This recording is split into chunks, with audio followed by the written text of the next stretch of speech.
hi internet land, and hello to you guys as well. My name is Dr. Troy Podell. I'm the coordinator of career readiness for the Downtown Area School District, which means it's my job, in short, to connect students with professionals in the community to create work-to-learn opportunities and also to raise your consciousness about the world of work, right? And help you think about what it is that you want to do with the rest of your days as far as education is concerned. With us today are two amazing financial professionals, Stockton, Illoway, and Kevin Gianfortune of 1847 Financial. Stock I've known for about 13 years. Was a client of mine when I was in radio advertising sales at CBS Radio. We developed a long and lasting friendship as well as a business relationship. So Stock works with my parents, with my family, and with my in-laws as well. And Kevin does as well now. Kevin I've known for about a year and is a terrific professional. We're contemporaries in age, right? Don't let the receding hairline fool you. And they're both just awesome and super civic-minded, and really would love it if you guys would ask a ton of questions about their career journeys, because they're both fascinating as well. Here I am blabbering on. Let me get out of the way. Gentlemen, they're all yours. Welcome, welcome. Thank you. Okay, so thanks, Troy. And what's your name? Sam. Sam. What class are you in? I'm a senior. Okay. And what's your name? I'm Adi Shankar. Adi. Okay. And what class? I'm freshman. Freshman. Okay, great. Well, we'll try to bring both of you into the conversation somehow. So I started in this business over 50 years ago, and I found it very rewarding for many reasons. And we're going to go through some of those. I wanted the opportunity for growth and flexibility, and I also wanted to stay pretty much in the Philadelphia area where I was pretty well grounded with lots of things. And the financial services industry gave me a chance to do that, as well as to be an educator, because I had thought about being a teacher and decided that wasn't quite what I wanted to do. But I love standing up and helping people understand some of the most important things in life about how to plan for their financial future. So I got to be an educator to some extent. I'm also somewhat of a maverick, as you might tell from my mustache and bow tie. Mustache has been with me for 50 years, and I've worn a bow tie for almost ever. So I wanted to be able to express my own personality. And that I also never wear a white shirt. In those days when I started working, everybody had to wear a white shirt. So I was not in the mold of the business world. And so this kind of business allowed me to be my own person. It took me a little while to figure that out, but once I figured it out, it was pretty good. So financial services business helps people learn how to be secure financially. In school, we don't teach people very much about how to plan for their long life. And I don't know about your situation, but if I tell you that you're going to live into your 90s, if you don't do something stupid, I mean that because we all do stupid things. Sometimes they're expensive, sometimes they're very costly. But if you're going to live into your 90s and you're going to say, that's a pretty long period of time to be retired, because if I retire at 60 or 65, I've got to have enough money to last me 25 or 30 years. And you have to build that up during your working time. So you're going to do a lot of advanced planning. And if you do your right advanced planning, you can build up a ton of money. On the other hand, if you do poor financial planning, you're going to struggle in those years. So what we try to do is help people understand the importance of planning and how to do that and how to achieve financial success. We also, I like this business because we establish a real relationship with our clients. They are clients, not customers. A customer is somebody who walks into your store, buys something from you and leaves, and there's no real emotional interaction or connection with them. A client is somebody you work with, you stay with over time, you work with their family members, you work with their friends. If they're really good clients, they even refer people to you. And you don't have to ask for that because they like working with you. So there's a big difference with a client and a customer, and that's a a relationship, it's an emotional relationship. We have a business client that my associates started in 1942. That's before I was alive. And that relationship has continued from their grandfather who was working the business now to the grandson who we're working with. And we walk into that client's business, everybody knows us, people are glad to see us. There's a relationship with everybody there. And that's a very fulfilling way of doing things. And you know, you're helping people. So what I find in this business, and Kevin's going to give you some more about our firm, is that you're helping people, you're working with families, you get to do some education, you can earn a very nice living, you have a lot of hard work to do to get to that point, but you can be your own boss and work as much and as hard as you want to after you start getting successful. But less than 25% of the people that started this business finish in this business. So it takes a lot to get going. Once you get over that, it's really unlimited. It's up to you and your own abilities to do what you want. Kevin? So just to give a little bit of background about myself, so I entered this business in 2007, which was right before the last financial crisis. And when I entered, it was interesting that most people that I knew, my family members, were very concerned. They're like, now's not the time, don't do it. And actually, contrary to that, ended up being a great time to enter the business, because most people I knew were open-minded to talking to a new professional who has a different take on how they should have done things. Because what they were doing before failed. Things didn't work out the way they expected. We're actually entering a similar time right now, where a lot of young professionals or people entering the business that we're working with, as Stock mentioned, less than 25% of them actually make it. I think a lot has to do with economic timing. If you enter the workforce in the time period where people are concerned about their financial plan and they want to make changes, you could be one of the changes they make. Okay? So our goal now with new individuals that we bring in is to try to retain 80% or more. It's a big number, right? When the average in the industry is probably well less than 25%, honestly. But how are we going to do that? A lot of it has to do with culture. So what makes 1847, why I chose the firm. Here are some reasons why, right? 1847 follows this philosophy called the beach ball philosophy, which means there's really no hierarchy within the business. Everyone kind of works together with a like-minded approach of how do we benefit those around us, whether it's through philanthropic desires or us helping just in general donating our time to help charities locally, or working with individuals where we can be compensated for our time, or just be lending them on us as a financial resource. How do we help them through their challenges? And we also believe in teaming, people working together, sharing their expertise. A team, for example, would be Stock. Myself, we have another partner by the name of Chris Lyman, who's laying his 4th year in the business.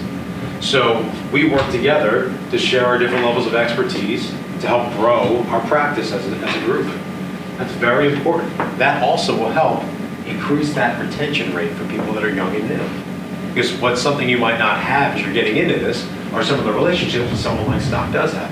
Because I also was not born when they took over that practice or that business in 1942, right? Planning is a very big part of what we do, and how we plan for individuals is based off something that I'll show you called the financial planning pyramid. It's all the different things that people are concerned with, not just things that make us money. And then what's our mission at 1847? So let's go a little further. I already mentioned the beach ball philosophy, but really it's that we challenge each other every day to work commonly towards goals of working with individuals, working with families, working with businesses, and working with the community around us. And in 1847, you can see what our mission is. We are trusted guardians of what we promise. Our business is built upon exceeding the needs of our clients and being stewards for our community.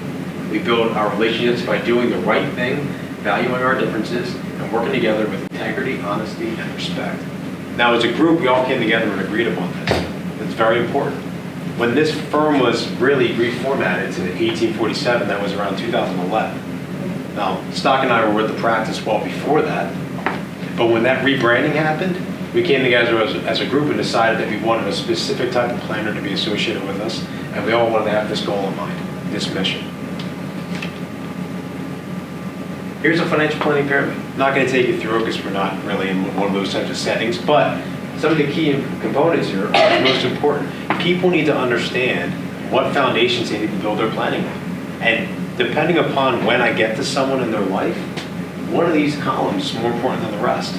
So it's about understanding the individual across from you and helping them address the most concerning topics first, and then working from there. Okay. Any questions on that? Here's another big question I like to ask people, and this is important from a financial planning standpoint or just anywhere in life. Right? Ask yourself often, where do I want to see myself, or what's a great life in 3 years, 5 years, 10 years, or even further? Because if you know this, then you can think, what do I need to do now? What goals do I need to set to make sure I get there? Okay? There's such a thing as what I call a SMART goal, right? It's just an acronym, right? SMART standing for specific, measurable, attainable, realistic, and timely. So if I set a goal for myself, I need to make sure that I hit all those features. So I'll put it in perspective on what we do. Someone says to me, you're a senior, right? Yes, sir. All right, so I think it's a little late for your parents to ask me about college planning, but let's say they did, right? They have to look at the timeline. So if you're entering college next year and their goal is to try to pay for it, and they haven't saved anything yet, how much money would they need to save this year to pay for college next year? 100% of it, whatever it costs, right? If they were starting when you were just born, they would need to put less money on the side because it has more time to accumulate. That's important. So it's giving yourself a realistic timeline to achieve something.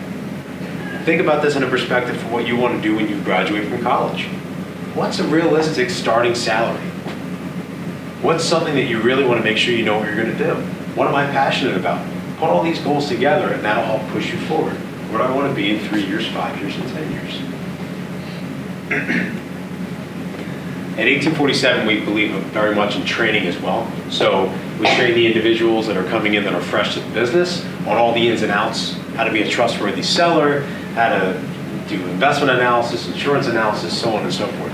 But we also do it from a big company-wide level. And we have experts come in certain areas, like maybe Stockton might do a presentation on long-term care planning because he happens to be a specialist in that area. And the entire agency will show. Even the individuals that are extremely successful and have been around for a while.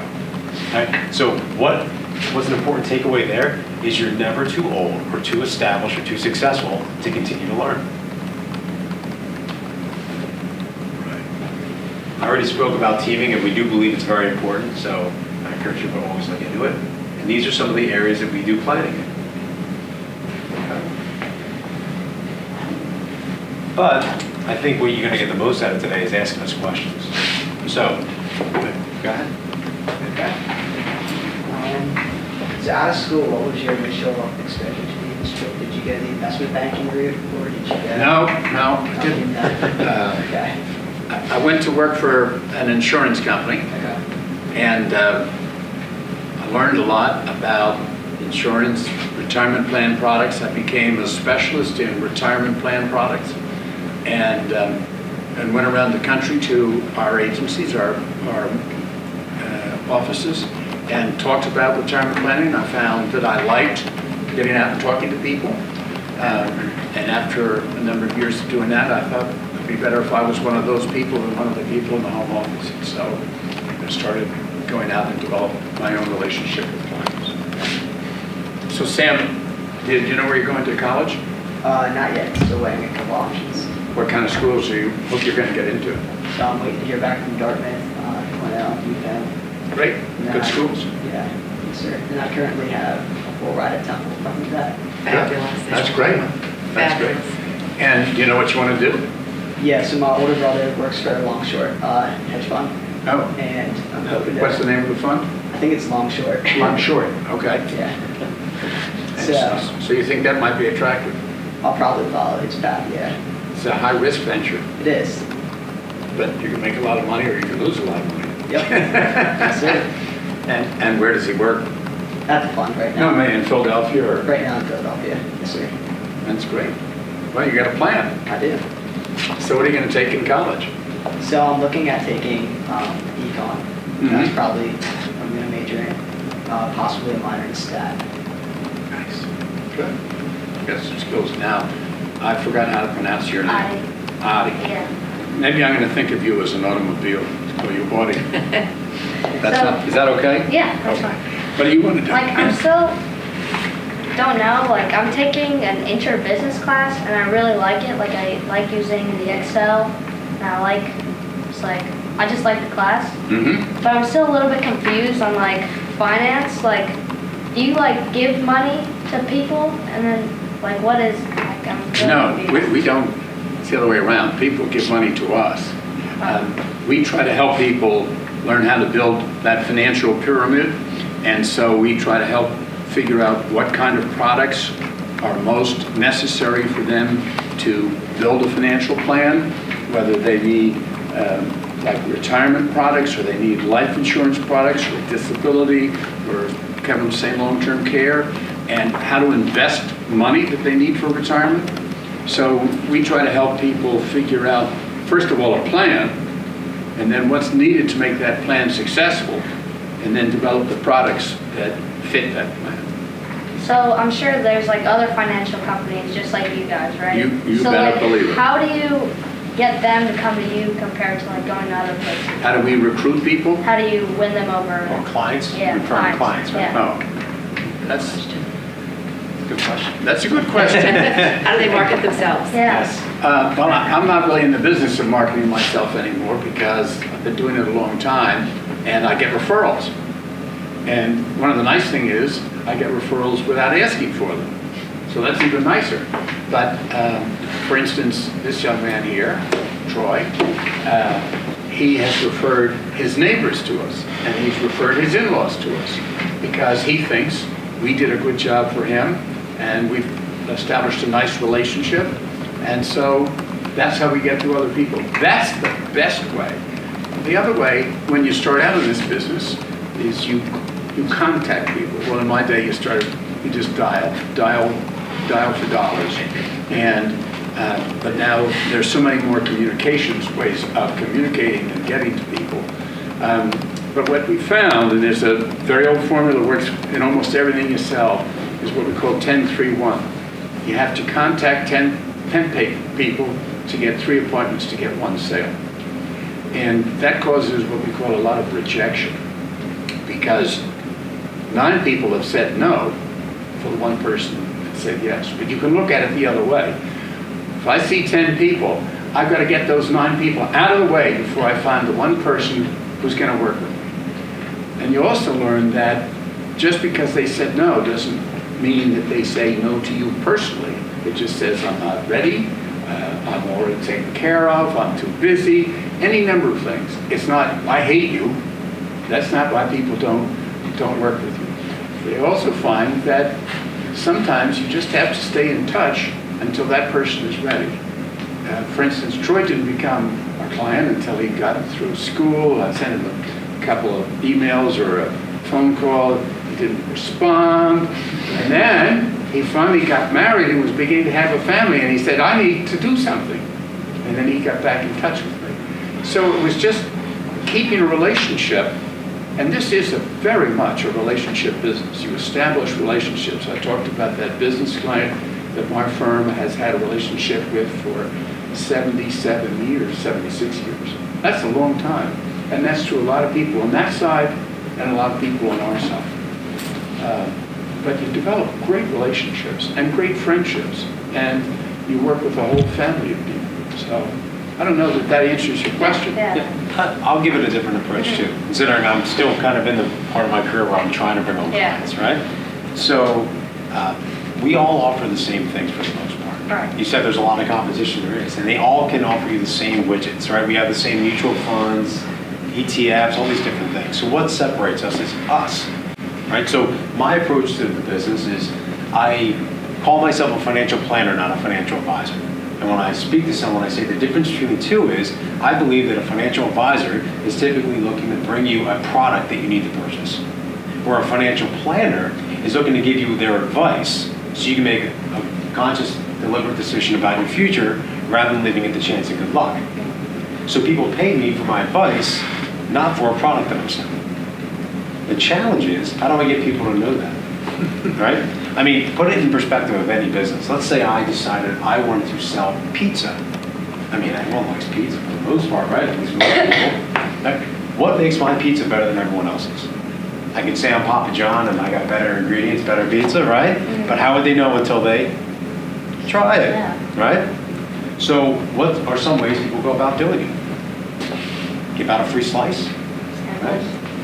To Stock's point, let's say I offered you a free slice, and today you just ate lunch. Are you going to eat it? I'll go. You would? Well, maybe you would. But some people, if they've already eaten, they might not be interested, right? That doesn't mean they never want the pizza. They just might not want the slice now. So I have to remember that, come back to them another time, and if the last time I spoke to them was at 12:45 and they already ate, when's the next time you think I might try to reach out? Or earlier, right? Before they ate, or later when they're hungry again, exactly. So the same thing works in our business, is I know they need to understand what it is I do, whether or not now's the time they need it. And then I need to stay top of mind for the time when it comes up that they do need our services. And they do need my advice. And maybe it's they have a family, right? Maybe it's they just changed jobs. Maybe it is they're going to look to retire, or they started a business. But unless they know what you do, they'll never reach out to you. That make sense? The other thing that you need to be able to do when you're in a business like ours is make a connection with the people you're working with. And we talk about people having different emotional bases. Some people are technically oriented, some people are very friendly, some people are very driven, all kinds of different skills. And you have to be able to figure out what that person is so that you can make real contact with them, emotional contact with them. You walk into somebody's house, you see pictures of somebody out shooting a gun, or playing golf, or swimming. You want to start asking them, well, do you swim a lot? Do you do something? You want to get involved in something they like. So you're not just there trying to say, you ready to buy life insurance? It doesn't work that way because they're going to throw you right out. You have to get connected to the other people. You have to learn what excites them so that they are looking at you as somebody they can talk with and be comfortable with. What other questions? So are you guys a family office then in function? Like, do you guys offer like legal advice as well? and all We do that? not. We do not. We outsource all of that. Okay. We do work closely with a few family offices, but one of them being forefront. Right. But we do not operate as one solely. Gotcha. Yeah. But I do believe, I mean, to the point of that, that's what people desire. I mean, the average individual, I believe in this other concept that we call, it's kind of like, we call the circle of advisors, right? Why people require financial planners, because most of them will sit down, right? And they think about all the professionals they sat around a table that they would work with. They'll have like their accountant, right? Their hedge fund guy, right? They'll have maybe their insurance agent, their legal professional, their attorney, so on and so forth. But the reality is, they never have that meeting. They never sit down at a table where all of them sit with them because that's really expensive. The individuals that do have it through a family office, they're paying quite a bit of a penny for that, and they also have a large amount of net worth, Yes, sir. right? So for the average individual, they desire it, but they have no way of getting it. And who's the one who's involved with organizing everything? The individual. Hence why they could use a financial planner, because not everyone has the time available or the expertise to truly manage that. And if they don't have someone working with them, there's inefficiencies. Things are out of whack. They're overpaying for some things, or they're missing something they should be addressing. And often, people by nature are not proactive with planning for things, they're reactive. It's better to be proactive. Right? You can avoid a lot of scrapes and cuts that you wouldn't otherwise need to have. What are you going to do? I don't know yet. So what do you like most in your life? What's the most fun thing that you do? Well, like in school or? School, playing with your associates, or doing other things? I play a lot of sports, not Mhm. like a lot, but like I play soccer like 3 times a week, and I like to play tennis and I run. I do track in the springs. Mm-hmm. In school, I really like math and science. Like I really like science. So, yeah. Mm-hmm. And any particular type of science that you like? Biology. Biology? Yeah. So do you think you want to pursue a career where you're a doctor or a scientist or Scientist. My dad's a scientist. He's an immunologist. an immunologist? Yeah. Kind of want to go that way. Well, that sounds good. Yeah. And there's a ton going on in sports science right now. Yeah. I mean, every professional outfit has a team of sports scientists now that are, everybody's trying to figure out that extra competitive advantage and finding a lot of work. Yeah. Right, and it's either a physical advantage or a mental advantage, Right. both of which a mental advantage is something that you can train on no matter what you're doing. I read a book on philosophy, and every night I read one page, because it's set up that way, to help me sort of get my mindset on what I really want to do, to be a better person and to focus on what I want to do. And so there are lots of things you can do to really cut out the clutter that appears in life. There is so much clutter now, that much more than when I started, that will divert you from what you really want to do. And you just want to focus on the things and know what you're capable of and what you can't change or can't affect, just push it out of the way. But everybody can really focus on things like that and stay connected with what they want to do. So good luck with that. Here's something, so I'm observing this from the second group now that we've had. Right? Often what happens is the reason we come up with what we want to do next is someone close to us that we trust or we look up to. That's something they explore or they do currently, right? Scientists like your dad, your brother works in a hedge fund. It's drawing you to it. Here's what I'll challenge you to do. Not saying that's not the path you should take, but do additional homework. Look into some other ways that you could work along with them that might not be in their direct field. Because the reason I got into this was one of the people that I respected the most, my parents' neighbor, someone that I wanted to become, was in financial planning. He was an investment advisor. He still is. And it's worked out well for me in my career. But if I would have thought, what's a way that I can complement what John does daily and we could work together? I could have leveraged him in a different way, the relationships he had. Here's an example of how I did that, to go back to your other question about how do we grow a practice. One of the ways that I grew my practice very nicely was I formed relationships with like-minded professionals, like an accountant or an attorney or someone else that sat around that table. Because what did I know? I know that their clientele and my clientele were very similar. And I could say to my clients, they could use their expertise, and they could say to their clients, they could use my expertise. And we referred each other business. Imagine if you were able to do that with someone that you have such a close relationship as your brother. That could be interesting, right? You could form another business, together you grow. Right? Those ideas are really what make things take to a whole different level. Right? So I encourage you to look into it and ask somebody else that you look up to why they do what they do and what attracted them to it. Right? Not just that you like biology, but what about it do you like?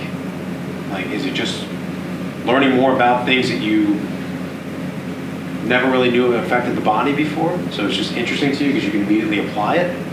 You know? Yeah, it's like, I like it because it's like how stuff in your body that you can't even see with your eyes like happening. And it's like so much like that it's like hard to process kind of sometimes. Yeah. That's why I like it. What's fascinating is how many other subjects have that same approach to it. Yeah. Mm-hmm. Right? And when you find that commonality, you'll find the same passion you have for biology across the gamut. Mm-hmm. That can be fun. Yeah. Other questions? How about how you access support to grow yourself, mentorship, right? Okay. I guess I'll answer that, right? So what I do from a mentorship standpoint is I explore the different advisors within our agency, or within our company, that had different specialties, and I would take them out to lunch, just try to get to know them and ask them those questions you're asking me today. Because even though I'm 34 years old and not in high school, I still want to learn. I was interested in, what did you do different than I've done so far, or than the other gentleman I just spoke to. And you keep moving until you find the right match. I've worked with quite a few that I learned a lot from, and it was not a waste of time before I got to stop. right? By the time I got here, it was just a good synergy. No, but that's right, because different people have different sales skills and different way of approaching things, and I also was looking, at my point, for a junior partner so I could turn my business over, and I had to feel somebody that I was comfortable with, that my clients would feel comfortable with. And so I made a couple of mistakes along the way, and then I think that Kevin and I have a good chemistry. And I'm comfortable that as I begin to retire, my goal is to retire by the time I'm 80, that's 4 years from now, that my clients will be comfortable with Kevin and have developed that relationship so that they're very comfortable moving on with him after I say goodbye. But this is the kind of business you don't just suddenly get to and say, that's it. Right. Because you've developed all those friendships. Like I said, there's this business relationship that is in a third generation on both sides. You can't just walk away from that and say, I've decided to retire, you'll have to find somebody new. And it's the fun part of it, that you know all the people and they're part of your family. How about what you guys do outside of work to be engaged in the community? Well, I'm over involved in my community. So we've heard. I'm on several nonprofit boards, and where somehow I get on the investment committee a lot of times. I'm running a capital campaign for one nonprofit. It's environmental. It's a conservation trust, and it believes in preserving land and keeping the land open and having good clean water and other things. We have a farm that's an experimental farm that I'm on the board of. It was my wife's family farm, and it's a way to help new farmers get established. I've been on a township planning commission and open space commission. I've been very involved in the community, and I love being involved in the community because this is where I live, and I want to be part and contribute to it. I think as you grow up, you want to contribute to where you are and feel you've done more than just something for yourself, and I love what I'm doing. I played lacrosse in college, so when I graduated, I started coaching at a local high school. As my life progressed and changed, and I had little ones at home I had to be home for, I wasn't able to coach anymore. But a lot of the individuals that I did coach, they graduated from high school and went on to college, and now I'm still kind of coaching them from a business standpoint. Because they went into business, they were passionate about it like you are. Very much because they saw me and were like, oh, I want to do what Coach does, right? So I still talk to a lot of them because they went down a different path. They found something else as I educate them like we're talking today. And I still stay in touch with them. So that's one of the things I do directly to get back to the community of business, right? The people that I coach along the way. Now, most of the things I do are tied to things with my family, with my kids. So I get pulled into new things that I was not as educated on in the past. And our firm is very involved in working with a number of nonprofits too. And we have a way of choosing in the firm, which is about 85 professionals and 50 staff, a nonprofit that we can work with and help raise money for or be associated with or do things, some of them with kids who are less advantaged than other people. And that's so that the firm is also very involved in community organizations. Any other questions? Why 1847? Well, 1847 is the year that our parent company was founded, and that's Penn Mutual Life Insurance Company, and we were the original sales agency for them. And so 1847 seemed like as good a name as any other.